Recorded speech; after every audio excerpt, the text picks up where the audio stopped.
வணக்கம் நண்பர்களே. முழு அமைதியோட அசைவில்லாமல் இருக்கிற ஆகாயம் என்கிற பஞ்சபூதத்துக்கான தளம் பத்தி தான் பார்க்க போறோம். பஞ்சபூத தளங்கள்ல ஆகாயம் முதல்ல தோன்றுச்சு.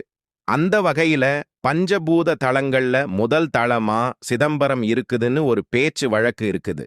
சிவபெருமானோட பஞ்சபூத தளங்கள் மற்றும் பாடல் பெற்ற தளங்களை வழிபட விரும்புறவங்க சிதம்பரம் நடராஜர் கோவில்ல இருந்து தொடங்கினா நல்லதுங்கிறது ஐதீகம்.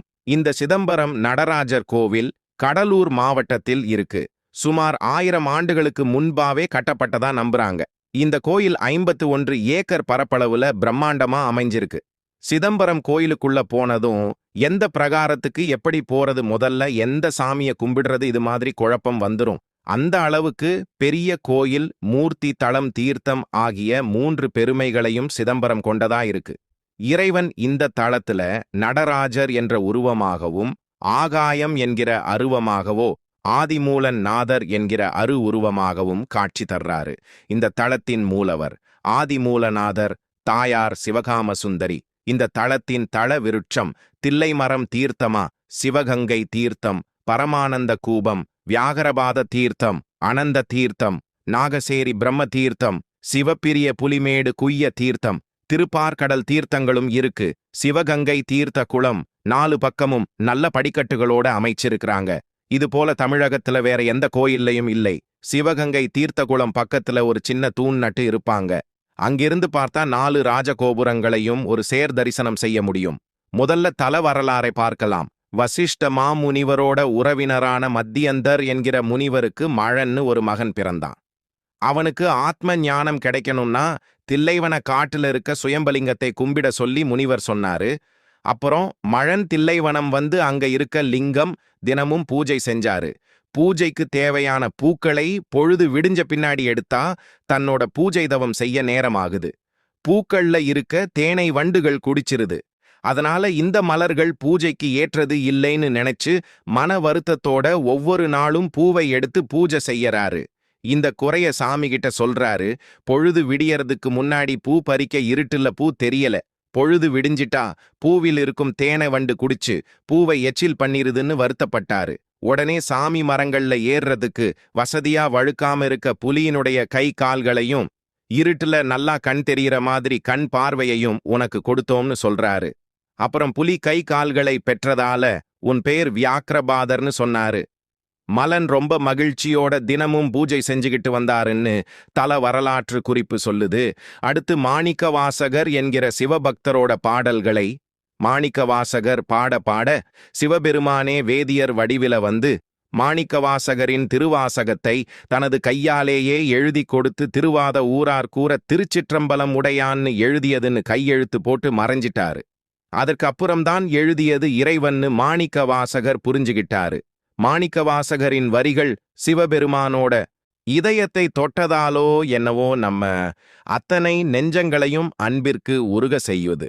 சைவ திருத்தலங்கள்ல முதல் தளம் தில்லை நடராஜர் தளம்தான். இத பார்த்தாலே முக்தி கிடைக்குங்கிறது ஐதீகம். இந்த கோவிலை பூலோக கைலாயம்னு சொல்றாங்க.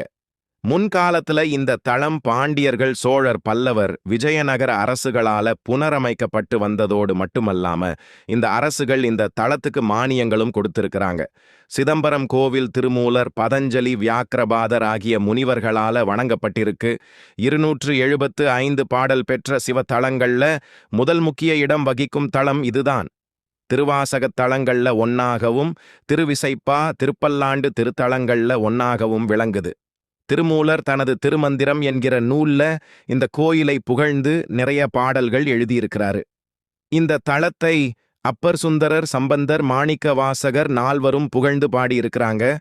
தேவார பாடல் பெற்ற தளங்கள்ல சோழநாடு, காவி, வடகரை தளங்கள்ல ஒன்னா விளங்குது. இங்க இருக்கிற சக்தி நிலையை அப்படியே நிலைநிறுத்துறதுக்காக அஞ்சலி முனிவரால் சொல்லிக் கொடுக்கப்பட்டு பரம்பரையா பராமரிக்கிறவங்க தான் தில்லைவாழ் அந்தணர்கள். அப்புறம் 2ஆம் குலோத்துங்க சோழன் கட்டளைப்படி 63 நாயன்மார்களின் வாழ்க்கை வரலாற்றை சேக்கிழார் பெருமான் தில்லை நடராஜர் கோவில்ல தான் எழுதினார். இங்கே இருக்கிற ஆயிரங்கால் மண்டபத்தில்தான் நாயன்மார்களின் வரலாறு இயற்றப்பட்டிருக்கு. தமிழ் மொழியை மட்டுமில்லாமல் தமிழர் பண்பாடு கலாச்சாரத்தை பாதுகாத்த சிறப்பும் சிதம்பரம் கோயிலுக்கு உண்டு. 63 நாயன்மார்களின் வரலாறும் மட்டும் சிதம்பரம் கோயில்ல பாதுகாப்பா வைக்கப்படாம இருந்திருந்தா 63 நாயன்மார்கள் பற்றிய குறிப்புகள் நமக்கு தெரியாமலேயே போயிருக்கும். தாழ்த்தப்பட்டவர்கள் கோயிலுக்குள்ள வரக்கூடாதுன்னு ஒதுக்கிய காலத்திலேயும் சிவன் மீது கொண்ட உண்மையான பக்தியால நந்தனார் சர்வ மரியாதையோடு கோயிலுக்குள்ள போய் நடராஜரோட ஐக்கியமானார். சிதம்பரம் கோயிலுக்குள்ள திருமுறைகள் இருக்குதுன்னு உலகுக்கு சொன்னவர் பொல்லா பிள்ளையார்.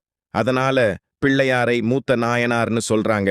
திருஞான சம்பந்தர், சுந்தரர், திருநாவுக்கரசர், மாணிக்கவாசகர் ஆகிய நால்வரின் குரு பூஜை பெரிய திருவிழா போல இந்த தளத்துல கொண்டாடப்படுது. திருநீலகண்ட நாயனார் அவதார தளம் இதுதான். மாணிக்கவாசகர் மட்டுமில்லாம நந்தனார், கணம்புள்ளர், திருநீலகண்ட குயவனார் ஆகியோரும் தில்லையில முக்தி பெற்றாங்க. சிதம்பரத்துல நடராஜர் ஆனந்த தாண்டவம் ஆடிய இடத்தை சிற்றம்பலம்னு சொல்லுவாங்க. இதை சிற்சபைன்னு சொல்லுவாங்க. இந்த தளத்து பெருமானுக்கு சபாநாயகர், கூத்த பெருமான், நடராஜர் விடங்கர், மேரு விடங்கர், தட்சிணேறு விடங்கர், பொன்னம்பலம், திருச்சிற்றம்பலம்னு சிறப்பு பெயர்கள் உண்டு. பொன் பிளஸ் அம்பலம், பொன்னம்பலம் அம்பலம்னா சபை. பொன்னாளாகிய சபையில நடராஜர் ஆனந்த தாண்டவம் ஆடுவதால அவருக்கு பொன்னம்பலம்னு பேரு ஏற்பட்டுச்சு. சிதம்பரத்துல சிவன், பிரம்மா, விஷ்ணு மும்மூர்த்திகளும் கோவில் கொண்டிருப்பாங்க. இந்த கோவில்ல மட்டும்தான் ஒரே இடத்துல நின்னபடி சிவன், விஷ்ணு 2 பேரையும் தரிசனம் செய்ய முடியும். ஓம் எனும் பிரணவ மந்திரத்தின் வடிவத்துல இந்த ஆலயம் அமைஞ்சிருக்கு. இந்த தளத்துல திருமூலத்தானர் கோவில், பொன்னம்பலம்னு சொல்லப்படுற சிற்றம்பலம் கோவில் ஆகிய 2 இடங்கள்ல இறைவனும் இறைவியும் எழுந்தருளி இருக்கிறாங்க. சிதம்பர நடராஜரோட வடிவம் சிவசக்தி ஐக்கியமான உருவமாக கருதப்படுது. அதாவது அர்த்தநாரீஸ்வர தன்மையுடையவர். வலப்பக்கத்துல சிவனும் இடப்பக்கத்துல சக்தியும் சேர்ந்திருக்கிறாங்க. அதனால அன்னை சிவகாமி இல்லாமலும் நாம நடராஜ பெருமான் தரிசனம் செய்யலாம். சிதம்பரம் நடராஜருக்கு தினமும் 6 கால பூஜை நடத்தப்படுது. உலகத்தில் உள்ள எல்லா தெய்வங்களும் அர்த்த ஜாமத்துல இந்த தளத்துக்கு வர்றதுதான் ஐதீகம். அதனால இந்த தளத்துக்கு மட்டும் அர்த்த ஜாம பூஜை தாமதமா நடத்தப்படுது. சிதம்பரத்துல அதிகாலை தரிசனம்தான் மிக மிக சிறப்பு வாய்ந்தது. சிதம்பர நகரத்துக்கு புராண காலத்துல நிறைய பெயர்கள் இருந்திருக்கு. அதுல தில்லை பெரும்பற்ற புலியூர் தில்லை வனம்னு பல பெயர்கள்ல அழைக்கப்பட்டிருக்கு. தில்லை மரம் நிறைந்த வனமா இருந்ததால தில்லைன்னு பேர் வந்ததாகவும் சொல்றாங்க. இந்த ஊர் திருச்சிற்றம்பலம்னு அழைக்கப்பட்டிருக்கு. திருச்சிற்றம்பலம் என்கிறது மருவி சிதம்பரம்னு ஆயிருக்கு. இந்திய கோயில்களிலேயே தங்கக்கூரை வேயப்பட்ட முதல் கோயில் சிதம்பரம் தில்லை நடராஜர் கோயில்னு நம்பப்படுது.